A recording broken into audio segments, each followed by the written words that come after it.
twebwe twafashe Uvira ku itariki 9/10 z'ukwezi kwa 12. Ku itariki 15 z'ukwezi kwa 12 AFCM 23 yari yamaze gutangaza ko izava muri Uvira. Gusa icyabayeho bari basabye ko hajyaho ingabo zidafite aho zibogamiye za UN, akaba arizo zijya muri Uvira. Ukwezi kwarinze gushira, ukwezi kuzima iminsi 30 yarinze ishira, UN itarazana ingabo zikwiye gusimbura iza AFCM 23. AFC nk'abantu bari babitangaje kugira ngo ibiganiro bikomeze, bo barahavuye, ariko baravuga ngo nubwo tuhavuye, MONUSCO, UN, iki gice tugisize mu biganza byanyu. Birangira ingabo za UN zitaje, birangira ahubwo haje izindi ngabo nkuko mwagiye mubibona, zirimo Wazalendo na FDLR na FARDC n'abandi n'abamerceneri. Bose baraza, ubu nibo baganje hariya muri Uvira. Ikibazo gihari rero ko ari bo bahari, basi se bari buze kugarura amahoro n'ituze? Ahubwo igihari iyo bahageze birangwa n'ubujura, kwiba, gusenya ibikorwa remezo, ibyubatse n'ibyo ngibyo, abaturage bakabaho mu bibazo, mu gahinda, nta mahoro, nta mutuzo, nta mutekano, ibintu byose ari bibazo. Bizarangira bite? Bizagenda bite? Amaherezo ni ayahe? Ibyo birarangiye. Colonel Nanga aravuga ati, namwe nimurebe ibintu byose leta yacu ya Kinshasa itabashije gushyira mu bikorwa, ihita ko ivuga ko ikibazo ari Perezida Paul Kagame. Ntibanavuga u Rwanda, ubu byabaye Perezida Paul Kagame. Kubera iki muri Kongo imvura yaguye igateza imyuzure? Ni Perezida Paul Kagame. Kubera iki Kongo itubaka ibikorwa remezo? Ni Perezida Paul Kagame. Kubera iki Kongo idafite amahoro n'umutekano? Ni Perezida Paul Kagame. Kubera iki Kongo imbere ifite abantu benshi batavuga rumwe n'ubutegetsi? Ni Paul Kagame. Kubera iki muri Kongo hari ikibazo cy'ivanguramoko? Ni Paul Kagame. Kubera iki muri Kongo, kubera iki muri Kongo, kubera iki muri Kongo ikibazo iki n'iki? Ni Paul Kagame. Mu magambo make, ku bwa leta ya Kinshasa iyobowe na Tshisekedi Tshilombo wa Mulumba, ikibazo cyose Kongo ifite ni Perezida Paul Kagame. Iyo Kongo ifite umuperezida witwa Tshisekedi ivuga ko ibibazo byose Kongo ifite ari Perezida Paul Kagame. Ubutaka Perezida Paul Kagame afite, iyo Kongo ibukubye inshuro 90. Uwo Tshisekedi ayoboye za Rwanda 90, ariko ngo nta mahoro, nta tuze, nta mutekano, ngo biterwa na Perezida Paul Kagame uyoboye u Rwanda rukubwe inshuro 90 n'igihugu ayoboye. Uwo ngo ni umuyobozi, mukajya aho ngaho mugakoma amashyi. Ibyo byose rero Kinshasa ishyizeho umutima. Icyo kwibazwa ni ukwibaza utese, noneho Kinshasa izo mbaraga yazibonye, ubu nonaha yabikora ikabigeraho? Inshuro zose yabigerageje ntibishobore, ntibigereho, ubu nibwo yabikora ikabigeraho? Ubu nonaha Kinshasa ishobora gutangira intambara y'amasasu, noneho ikayitsinda? Mujye muri commentaire mutubwire, ubu nonaha intambara yayitsinda? Mu kiganiro kiri buze gukurikiraho tugiye kugaruka ku ngabo zitandukanye Kinshasa yazanye, ariko zitanakomeye, zitanafite naho zihuriye n'izatsinzwe. Zo ziraza kuyifasha iki? Ibyo byose rero ni ibintu turi buze gukomeza kuganiraho. Ese Kinshasa ishobora gutsinda intambara kubera ko iri gukoresha amadrone gusa? Ikindi yo igaragaza izabaye successful zagabye ibitero bigashoboka, ntijya ivuga kuzo bahanuye. Izo bahanuye zose kitazivugaho kandi ziba zihari, amaherezo azaba yahe cyangwa se bizagenda bite? Ese zo izazivugaho ryari? Drone zihanurwa za Kinshasa izazivugaho ryari? Izakomeza ibizinzike ivuge kuzabaye successful zagabye ibitero nabwo mu baturage? Ibyo turakomeza tubitegereza. ni nako rero leta zunze ubumwe za amerika zagiye zishakisha ayo makuru ziza kuyabona, zimaze kuyabona zitangira nyine gukora iperereza kuri aba baturage, ku buryo leta zunze ubumwe za amerika biciye muri Donald Trump we yitangariza ko ari uko nguko bimeze, aribo bantu ba mbere b'abarakare. Akanavuga ko ari nayo mpamvu n'iki gihugu cya Repubulika Iharanira Demokarasi ya Kongo ari kimwe mu bihugu nyine byafatiwe ibyemezo ko abajyanye n'abimukira cyangwa se mu buryo bumwe cyangwa ubundi bagomba kujya muri leta zunze ubumwe za amerika ari ibibazo. Ibyo rero ni ibintu byo kwitabwaho cyane, abantu bakibaza ni gute perezida wa leta zunze ubumwe za amerika ashobora gufatira ijambo mu gihe arimo kuvuga, akavuga ngo murabizi ngo nahagaritse intambara nyinshi, ngo mu ntambara nyinshi nahagaritse ngo harimo n'intambara yari iri hagati y'u Rwanda na Repubulika Iharanira Demokarasi ya Kongo, ngo ariko ngo nubwo bimeze bityo ngo abaturage ba Kongo, ngo abaturage baturuka muri kiriya gihugu ngo n'ubundi ngo ntabwo nari ngizi, ngo kiriya gihugu cya Repubulika Iharanira Demokarasi ya Kongo nakimenye kubera ikibazo cyari gifitanye n'u Rwanda, ngo tumaze guhagarika conflict yari iri hagati ya Repubulika Iharanira Demokarasi ya Kongo n'u Rwanda nibwo namenye Kongo, ntangira no kumenya abaturage ba Kongo. Ati rero kugeza kuri uyu munota mu by'ukuri icyo mukwiye kumenya nuko kuva nabamenya nibo baturage b'abarakare maze kubona muri leta zunze ubumwe za Amerika. Ntabwo wambaza ngo Trump yabikuye he cyangwa se icyamuteye kubivuga ni iki, icyamuteye kubivuga ni ikihe, kubera icyo ari kuri aya bivuze, kubera icyo ari kuri aya yitwaye, amaherezo ni ayahe. Gusa nka perezida wa leta zunze ubumwe za Amerika Donald Trump, genda samuratsinze icyo ngukundiye uri umuntu mugabo, urugendo rwiza kandi urugendo ruhire. nongeye kubasuhuza inshuti bakunzi ba Urugendo Online TV, namwe inshuti bakunzi ba Inside Rwanda TV. Tugeze mu mwanya mwiza w'ikiganiro cyacu nk'uko musanzwe mubimenyereye. Iki kiganiro nacyo kiba kije gikurikira ibindi biganiro bigiye bitandukanye tugenda tubagezaho mu bihe bigiye bikurikirana.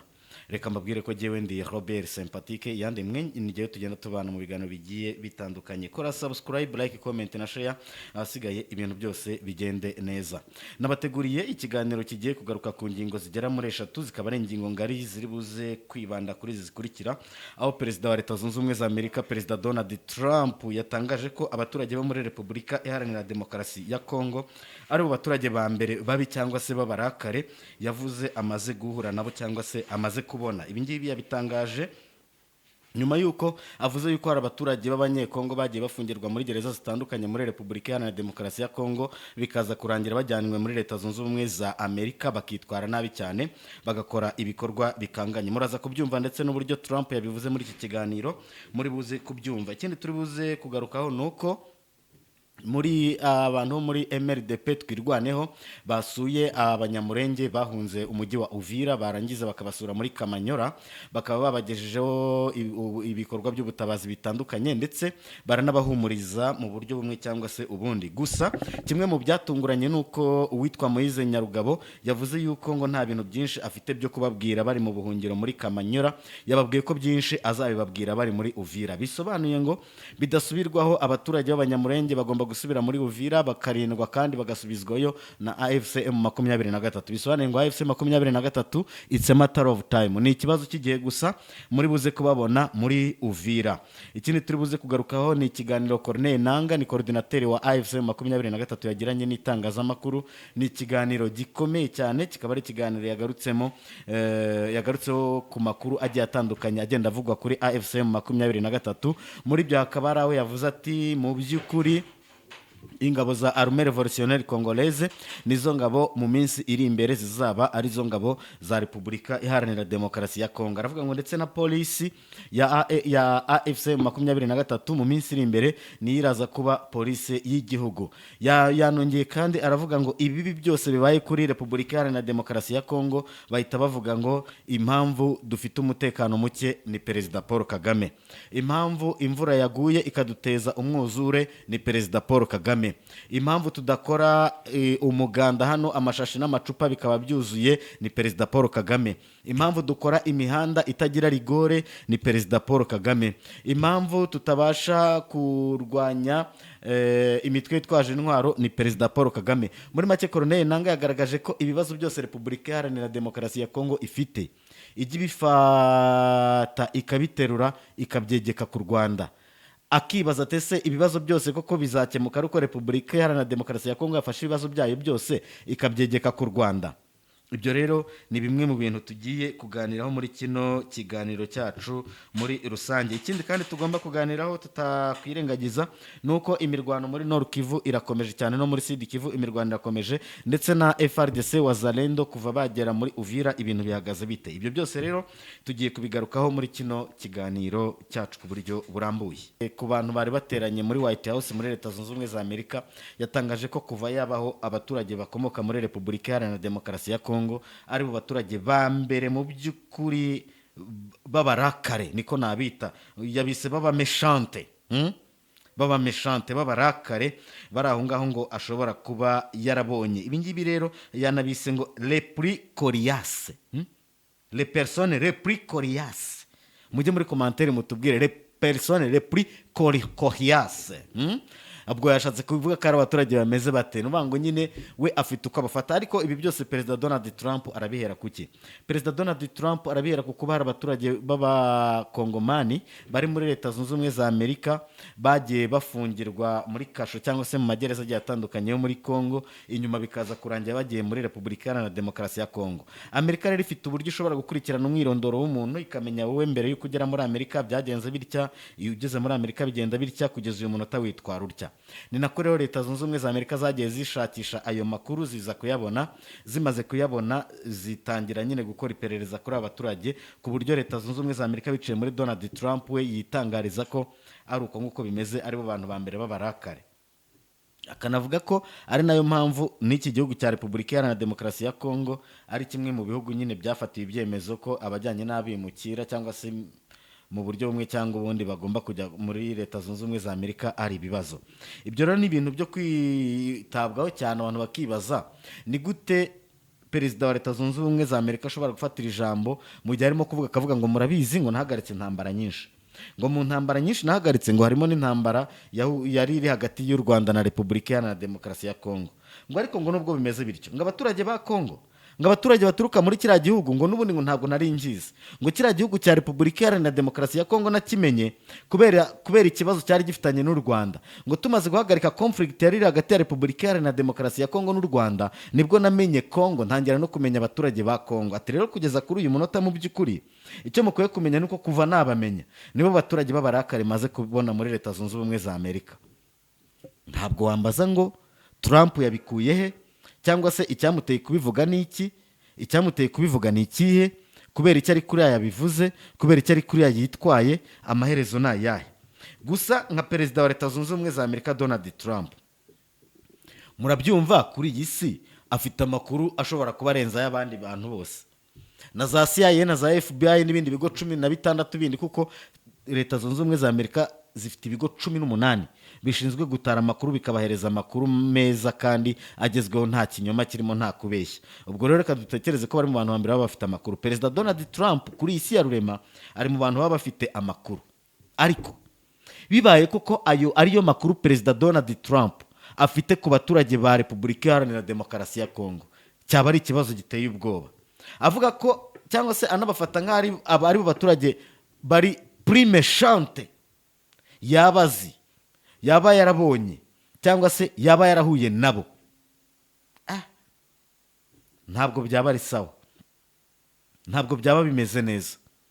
Ubwo birumvikana ko Perezida Donald Trump nawe yagira ukundi kuntu abifata. Ariko nanone wareba nk'igihugu Kongo ivuga ko ari kitezeho amakiriro, kubera yuko ngo bamaze gusinyana ibijyanye n'ubucukuzi bwa santimetero imwe y'ubutaka. Ibyo mwebwe murumva bibaho? Murumva bishoboka? Buri wese yagira icyo abivugaho, buri wese yagira icyo abitekerezaho, ariko ntabasha kugenda neza. Ni nayo mpamvu wabonye amasezerano hagati ya Repubulika Iharanira Demokarasi ya Kongo, mwagiye kuyabona, muyabona Abagande barahari, Angola irahari, Uburundi burahari, n'abandi bagiye bahagararirwa mu buryo bumwe cyangwa se ubundi. Ibyo byose rero kwari kugira ngo mu by'ukuri bereke Kongo ko kugirana amasezerano na Kongo nka Kongo yonyine ubwayo, kandi ari igihugu cyazonzwe na ruswa, ari igihugu cyazonzwe n'imitwe yitwaje intwaro, ari igihugu kidafite umutekano n'amahoro, Amerika ntiyapfa kubikoreramo. Ariko none Amerika ishobora kujya gukora mu bice bifite aho bihana imbibi n'ibindi bihugu bihana imbibi na Repubulika Iharanira Demokarasi ya Kongo. Amerika ikaba yakwifashisha ibyo bihugu bindi mu gihe byaba bifite ibikorwa remezo, amahoro n'umutekano ndetse n'ubwikorezi bwo mu kirere bimeze neza n'ubwo mu mazi, bakaba bakorana bagacukura muri Kongo, ariko ibindi byinshi ntibabikorane na Kongo. Ndetse ni nayo nzira kugeza uyu munota iri gukoreshwa, ni nabwo buryo Amerika iri gukoresha ku ruhande rwo gukorana na Repubulika Iharanira Demokarasi ya Kongo, kandi murabizi ko nyine nta mahoro n'umutekano bihari. Ikindi kandi nanababwira, buriya mu 2020-2021 Repubulika Iharanira Demokarasi ya Kongo yagiranye amasezerano na Repubulika y'u Rwanda. Muri ayo masezerano bari baragiranye harimo ibijyanye n'ubucukuzi bw'amabuye y'agaciro, hari na kampani yo mu Rwanda ndetse n'izindi kampani zigiye zitandukanye bari bagiranye amasezerano. Ariko igitangaje, hari n'ibice Repubulika Iharanira Demokarasi ya Kongo bari bumvikanye n'u Rwanda ko bazajya bafatikanya mu bucukuzi bw'amabuye y'agaciro. Ariko muri bya bindi mujya mwumva bababwira ngo Repubulika Iharanira Demokarasi ya Kongo ubuyobozi bwayo buyobowe na Tshisekedi bwagurishije Kongo yose, n'ibyo birombe byose bari baragiranye amasezerano n'u Rwanda na hehe, yaragiye i Burayi no muri Amerika ijya kubyerekana nk'ibirombe biri ku isoko bashobora kugenda bagakoresha ibyo bashaka.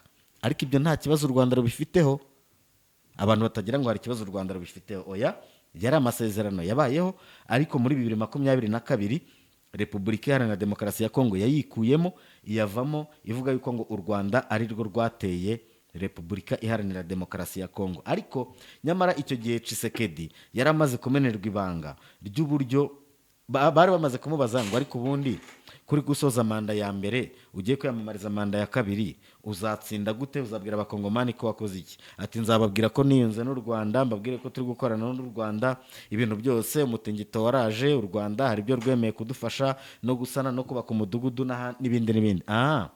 Baramubwira bati ahubwo iyo ngingo uvuze izagufasha gutsinda niyo ngingo izagufasha gutsindwa. Kugira ngo utsinde amatora muri Repubulika Iharanira Demokarasi ya Kongo, abaturage ba Kongo bakumve, ahubwo ni au contraire, ugomba gukora ikinyuranyo. Ugomba kugaragaza ko ahubwo utumvikana n'u Rwanda kandi nta n'icyo wakorana n'u Rwanda. Niko kujya muri ayo masezerano arayasuprima, ayavamo ngo u Rwanda ngo rwateye Kongo n'ibindi. Mu kubibwira abakongomani rero, hari benshi bari barwaye inzika, ndetse hari n'abandi bantu bo muri FDLR n'abandi bari bafite gahunda. Murabizi hari imigambi yari ihuriweho na Kongo n'u Burundi. Iyo migambi yavugaga ko ngo bagomba gukuraho ubutegetsi bw'u Rwanda bagashyiraho abo bashaka, bigizwemo uruhare na Tshisekedi na Ndayishimiye w'u Burundi. Ibyo rero nabyo bikomeza kwanga kugeza n'ubwo koko baje kuorganiza ibintu by'imirwano n'intambara bakayiteza, ariko ntibagira icyo bageraho, barakubiswe ndetse banakubitwa u Rwanda rudahari rutanahageze, bakubitwa na AFC M23, ari abakongomani bari kurwanira uburenganzira bwabo bwo gusubira iwabo. Ibyo bintu byose rero nuko byagenze, ibyo bintu nuko bihagaze kugeza ubwo rero Perezida Donald Trump wa Leta Zunze Ubumwe za Amerika nawe nk'uko Tshisekedi yafashe abasirikare ba Kongo akabita abakroshari, yamaze gufata abaturage ba Kongo aravuga ati noneho we nta nubwo ari abasirikare, ni abaturage, ni amakroshari kabisa. Abangaba ni bamwe mu baturage bateye ubwoba, ati kandi sinari mbazi mbamenye ejo bundi. Ati ni abantu bo kwitondera cyane, ni abantu buri muntu wese agomba kugendera hafi abareba neza abitaho. Ubwo rero ni nabyo bihano bagiye bafatirwa, ngira ngo murabizi. Ibyo ni Perezida Donald Trump, muri buze kubibona yabyivugiye muri kino kiganiro, muramwibonera ayo majwi ari kubyivugira rwose, murabyibonera muri iki kiganiro. Iyindi ngingo nababwiye tugomba kuganiraho ni ingingo ijyanye n'uburyo abantu bo muri MRDP AFC twirwaneho basuye impunzi z'abanyamurenge zahungiye muri Kamanyora. Hari impunzi z'abanyamurenge zahungiye muri Kamanyora zihunga ubwicanyi zari zirimo gukorerwa na FRDC, Wazalendo, FDNB, FDLR. Abo bose ni nabo batuma Kongo ikomeza kugaragara nyine ubwo buryo igaragaramo muri iyo sura. Mbahaye n'urugero rworoshye cyane, mwareba namwe muhereye ku byabaye muri Uvira ejo bundi AFC 23 ivuga ko yavuye, namwe mwareberaho aho ngaho mukareba ibyabaye. Noneho rero mu kujya gusura izo mpunzi z'abanyamurenge zahunze hariya muri Uvira, bari abantu bagomba kwicwa, ni impunzi z'abanyamurenge ndetse n'abakongomani bavuga ururimi rw'ikinyarwanda mu bwoko bw'abatutsi, bahungiye hariya muri Kamanyora. Basuwe rero n'abantu batandukanye bo muri MRDP twirwanaho na AFC 23. Muri iki kiganiro ngira ngo nk'uko mubyiyumviye, ndetse uwitwa Moise Nyarugabo we yavuze yuko ngo nta bintu byinshi afite byo kubwira abo baturage b'abanyamurenge n'abakongomani bo mu bwoko bw'abatutsi bahunze kugira ngo baticwa. Bahisemo kujyana na AFC mu 23 kubera yuko babonaga ko baramutse bahasigaye babahukamo bakabica, kandi koko nibyo bari bwicwe. Bakaba bavuga ko rero igihari niki. Witwa Moise Nyarugabo muramuzi, yavuze yuko nta magambo menshi afite yo kubabwira, amenshi azayababwira bari muri Uvira, basubiye iwabo muri Uvira mu ngo zabo. Bisobanuye ngo AFC M23 MRDP twirwaneho basezeranyije abaturage b'abanyamurenge n'abo mu bwoko bw'abatutsi bavuga ururimi rw'ikinyarwanda b'abakongomani ko bazabasubiza muri Uvira ndetse bakabarindira umutekano. Bisobanuye ngo n'abanyamurenge baba bari muri Uvira bari gukerakera bagenda bihishahisha, n'abandi bakongomani bavuga ururimi rw'ikinyarwanda bo mu bwoko bw'abatutsi, ni muhumure, basubiye gutabara bano baturage ntihazagire uvuga ku manywa y'ihangu izuba riva, kuko ibyabaye ni ibikorwa bibi by'ubwicanyi n'urugomo byakozwe na Kinshasa na koalisiyo yayo. Ubu nonaha nuko ibintu bihagaze, nuko ibintu bihagaze kandi nuko ibintu bimeze. Tuvuye kuri ibyo tugende kuri koordinateri wa AFC M23 ni Corneille Nangaa. Yakoranye ikiganiro n'igitangazamakuru Conspiracy Great Lakes n'ibindi. Muri icyo kiganiro yatangajemo ibintu biteye ubwoba. Yatangiye avuga ngo hari abantu bajya bavuga ngo ikintu kijyanye na balkanization. Aravuga ngo ikintu cyitwa balkanization mujya mwumva ntabwo ari AFC 23 iri kugikora, sinayigiteganya, ati nta n'ikishaka, ati n'ibice byose AFC 23 iri kugenzura na n'ubu ngubu ni muri Repubulika Iharanira Demokarasi ya Kongo. Ahubwo aravuga ati ibyo ahubwo bya balkanization bikorwa na leta ya Kinshasa. Aranavuga ngo leta ya Kinshasa bikora ite, ati ugifunga amabanki abaturage amafaranga yabo bakayabura, uba waheje abaturage bo muri icyo gice. Ugikora budget, ingengo y'imari ya leta, bya bice ntubigenere budget, uba wamaze kubiheza, uba watangiye gukora ibintu bitemewe n'amategeko. N'izindi ngero nyinshi cyane zitandukanye AFC M23 iba yagiye itangaza. Ibyo byose bikaba biriho. Corneille Nangaa rero aravuga ngo aba bantu ba Kinshasa nibo babikora. Arangije aranavuga ngo ibi byose mubona, yanagarutse kuri bino byo muri Uvira kuko baba baravuye muri Uvira. Twebwe kuva muri Uvira, aba bantu bo muri Kinshasa ni abantu bagenda batangaza amakuru atariyo. Twebwe twafashe Uvira ku itariki 9/10 z'ukwezi kwa 12. Ku itariki 15 z'ukwezi kwa 12 AFC M23 yari yamaze gutangaza ko izava muri Uvira.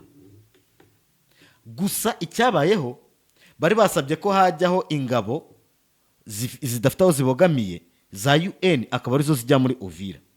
Ukwezi kwarinze gushira, ukwezi kuzima iminsi 30 yarinze ishira UN itarazana ingabo zikwiye gusimbura iza AFC M23.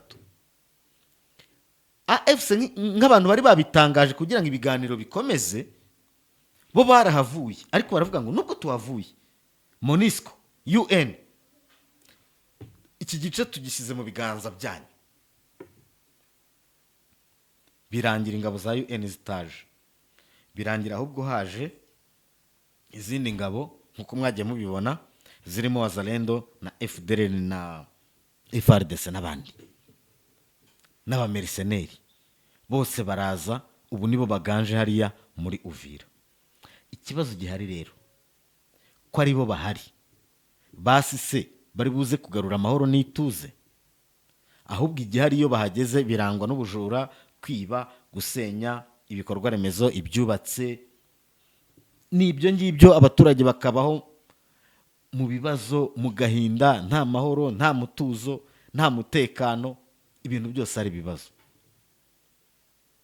Bizarangira bite? bizagenda bite? Amaherezo ni ayahe? Ibyo birarangiye. Colonel Nanga aravuga ati namwe nimurebe ibintu byose leta yacu ya Kinshasa itabashije gushyira mu bikorwa, ihita ko ivuga ko ikibazo ari Perezida Paul Kagame. Ntibanavuga u Rwanda, ubu byabaye Perezida Paul Kagame. Kubera iki muri Kongo imvura yaguye igateza imyuzure? Ni Perezida Paul Kagame. Kubera iki Kongo itubaka ibikorwa remezo? Ni Perezida Paul Kagame. Kubera iki Kongo idafite amahoro n'umutekano? Ni Perezida Paul Kagame. Kubera iki Kongo imbere ifite abantu benshi batavuga rumwe n'ubutegetsi? Ni Paul Kagame. Kubera iki muri Kongo hari ikibazo cy'ivanguramoko? Ni Paul Kagame. Kubera iki muri Kongo, kubera iki muri Kongo, kubera iki muri Kongo ikibazo iki n'iki? Ni Paul Kagame.